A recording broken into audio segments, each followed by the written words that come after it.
नमस्कार। Happy relationship husband and wife अर्थात पति पत्नी के संबंधों को सुंदर, मधुर और मजबूत कैसे बनाएं, इसी के विषय में हम चर्चा कर रहे हैं आज। इसमें सबसे पहला पॉइंट है कि हम रिश्तों में दिमाग ना लगाएं, दिल लगाएं। दिमाग, जैसा कि आज आप देख रहे हैं कि जितने भी लड़के हैं चाहे वो लड़कियां हैं, वह सब पढ़े लिखे माइंडेड हैं, बुद्धिमान हैं, लेकिन वह बुद्धिमानी पारिवारिक जीवन में घातक हो जाती है। इसलिए आप अपने घर पे पति पत्नी के साथ जब रहते हैं तो आपको बुद्धिमान बनने की जरूरत नहीं है, आप वहां पर दिल लगाने, अपने भावनात्मक होने की जरूरत है, समर्पण की जरूरत है। अगर आप वहां एक दूसरे से बुद्धि लगाएंगे तो आपका संबंध खराब होगा। इसलिए वहां पर केवल और केवल दिल लगाना है और समर्पण का सहारा लेना है। दिल कैसे लगाना है? एक दूसरे की अच्छाइयों को ढूंढना है, उनके कार्यों में सम्मिलित होना है। और समर्पण एक बहुत बड़ी चीज है कि पति हमेशा पत्नी के लिए है और पत्नी हमेशा पति के लिए है। उसमें कोई भी कमी निकालने की जरूरत नहीं। पत्नी ने जो कह दिया वह पति के लिए फाइनल है कि आप ये चीज नहीं खाएंगे तो नहीं खाएंगे, ये काम नहीं करेंगे तो नहीं करेंगे, इस तरह रहेंगे तो रहेंगे, आपको उसको मानना होगा। और उसी तरह अगर पति कोई चीज पत्नी को बताता है कि ये चीज बनानी है, ऐसा करना है, ऐसा करना है, तो उसको भी उसको सहर्ष स्वीकार करना होगा। तो समर्पण से और दिल लगाने से आपके पारिवारिक जीवन में हमेशा सुंदरता और प्रेम बना रहे। नेक्स्ट पॉइंट है कि रिश्ते के अंदर कभी भी जीत की आशा ना करें।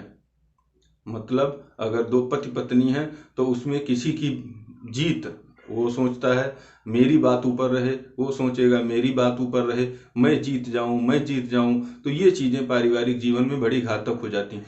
तो आप सबको पता होना चाहिए कि पारिवारिक जीवन में कि कोई भी संबंध है वहां पर जीत नहीं, वहां पर हार ही जीत होती है। इसलिए आप एक दूसरे से हारने की इच्छा रखें, जीतने की नहीं। नेक्स्ट है कि किसी प्रकार की जिद न करें। जिद हमारे जीवन में बड़ी घातक होती है। तो किसी जिद का मतलब गुरूर से, घमंड से, या ऐसी कोई पर्सनल एक ऐसा मैटर होता है कि जिसको लेकर वह बैठ जाता है पति या पत्नी की, अब हमको यही करना है या हमको यही चाहिए, और उस एक जिद के कारण उनका पूरा पारिवारिक जीवन कष्टमय हो जाता है, टेंशन में हो जाता है। तो इसलिए आपको पति पत्नी के संबंधों में जिद नहीं रखना है। दूसरा, अन्य पारिवारिक लोगों की मदद लेनी है।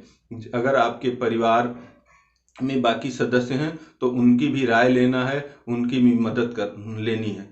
कई बार परिवार में केवल पति और पत्नी ही होती हैं, तो इसलिए वहां पर आप अन्य दूसरे अपने परिवार वालों के मित्रों से बातचीत करते रहें, उनकी भी मदद लें। अगर ऐसा कोई नहीं है तो आप इस तरह के सलाहकार, काउंसलर की भी मदद समय समय पर लेते रहें, जिससे आपके जीवन में खुशी और नवीनता बनी रहे। नेक्स्ट पॉइंट है कि हमेशा जीवन में कुछ ना कुछ नया करते रहें, क्योंकि कई बार क्या होता है, आप एक ही प्रकार की लाइफ स्टाइल में जीते हुए, एक ही तरह का कार्य करते हुए उब जाते हैं और एक दूसरे से भी उब जाते हैं। तो इसीलिए कहा गया कि क्षणे क्षणे या नता मुपैति तदेव रूपम रमणीयताया, कि जो क्षण क्षण परिवर्तनशील है वही रमणीय अर्थात सुंदर है। तो आपको पति को भी और पत्नी को भी अपने जीवन में परिवर्तन करते रहना चाहिए, मतलब नवीनता लाने रहनी चाहिए। कुछ काम को लेकर, कुछ एक्टिविटी को लेकर, कोई चीज खरीदने को लेकर, कोई चीज सीखने को लेकर, एक दूसरे से बातचीत करने को लेकर, अट्रैक्शन को लेकर, उसको अन्य बहुत सारी चीजों से किया जा सकता है। नेक्स्ट है, आजकल पति और पत्नी में एक दूसरे से उम्मीदें बढ़ गई हैं। वो जितना पति पत्नी से उम्मीद कर रहा है वो ज्यादा उम्मीद कर रहा है, पत्नी भी पति से ज्यादा उम्मीदें कर रही। तो उन उम्मीदों पर, उन आशाओं को अपने कंट्रोल करना है। हर किसी की अपनी एक क्षमता होती है, उसी के अनुसार वह कार्य कर सकता है। दूसरे को देखकर, वीडियो देखकर, टीवी देखकर, इस प्रकार से आपको अपनी आशाओं और इच्छाओं को नहीं बढ़ाना है। और अभावों में भी व्यक्ति का जीवन सुखमय हो जा सकता है और धन संपत्ति के बाद भी व्यक्ति का जीवन कलहपूर्ण हो सकता है। तो किसी भी अन्य कारण से अपने आप पारिवारिक जीवन में भी तनाव न लाएं, दूसरा किसी के बहकावे में ना आए। कई लोग इस तरह से आपको मिसगाइड कर देते हैं और उस बात को लेकर आप एक दूसरे से उलझ जाते हैं। तो आपको उलझने से पहले आपस में बातचीत करनी चाहिए, सलाह करनी चाहिए।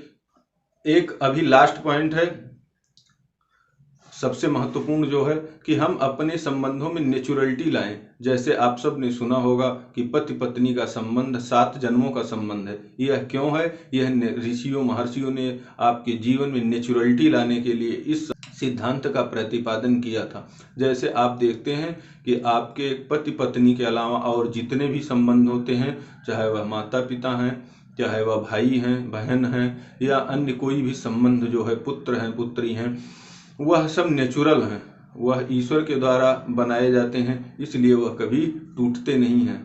आपका झगड़ा होगा, लड़ाई होगी, विवाद होगा, वैचारिक मतभेद होगा, लेकिन फिर भी वह संबंध कभी भी टूटेगा नहीं, वह संबंध आजीवन बना रहता है। लेकिन पति पत्नी के संबंध में हजारों प्रकार से माता पिता, परिवार वाले और स्वयं भी आजकल लोग देखकर, छानबीन करके, गुण गणना मिला के और तब शादियां की जाती हैं, फिर भी विवाद हो जाता है। क्यों? क्योंकि आप उसको नेचुरल नहीं मानते हैं।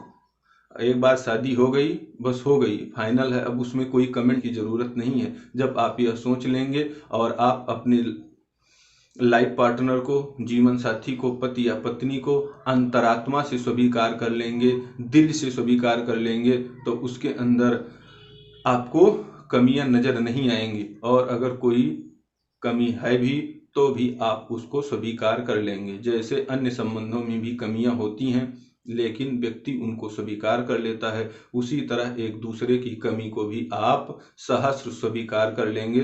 तो आपको अपने पति पत्नी के संबंधों में नेचुरलिटी लाने का प्रयास करना चाहिए। इसके अलावा आज सबसे जो इस पति पत्नी के संबंधों में सबसे घातक चीज है वो 2 है।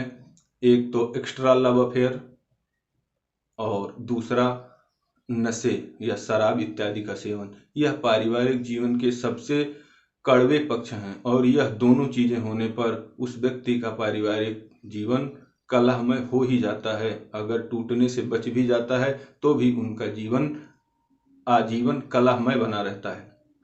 इसलिए आपको एक्स्ट्रा लव अफेयर से बचना चाहिए। पति है तो, पत्नी है तो, उनको किसी प्रकार से, किसी भी प्रकार के किसी दूसरे के प्रेम संबंधों से बचना चाहिए, क्योंकि उसको कोई भी स्वीकार नहीं करेगा। ना आप करते हैं, ना आपका जीवन साथी करता है। अगर इस प्रकार से आप बहुत हाईली माइंडेड और हाईली सोसाइटी से बिलोंग रखते हैं, संबंध रखते हैं, तो आपको उसके अंदर तालमेल बिठाना चाहिए और उसमें अगर आप ऐसा करते हैं तो वो सहमति होनी चाहिए आप दोनों की। दूसरा, शराब के विषय में या नशे के विषय में है।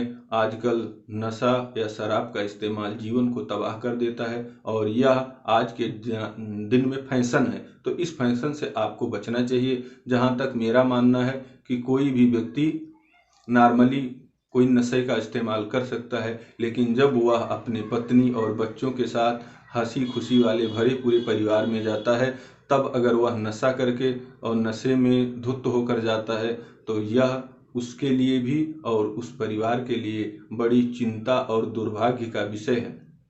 और इसलिए आप अपने पत्नी के साथ, आप अपने बच्चों के साथ हंसी खुशी से रहिए। वहाँ पर अगर आप नशा करते हुए, लुढ़कते हुए जाते हैं तो बिल्कुल भी वह स्वीकार योग्य नहीं है। वैसे आप नशा करते हैं अलग टाइम में, वो अलग बात है, लेकिन पति पत्नी के साथ रहते हुए ऐसा ना करें। और अगर करते हैं तो एक दूसरे से बातचीत करके, परमिशन लेके, उनको बता के करिए, तो आपके जीवन में इस तरह की कला नहीं आएगी।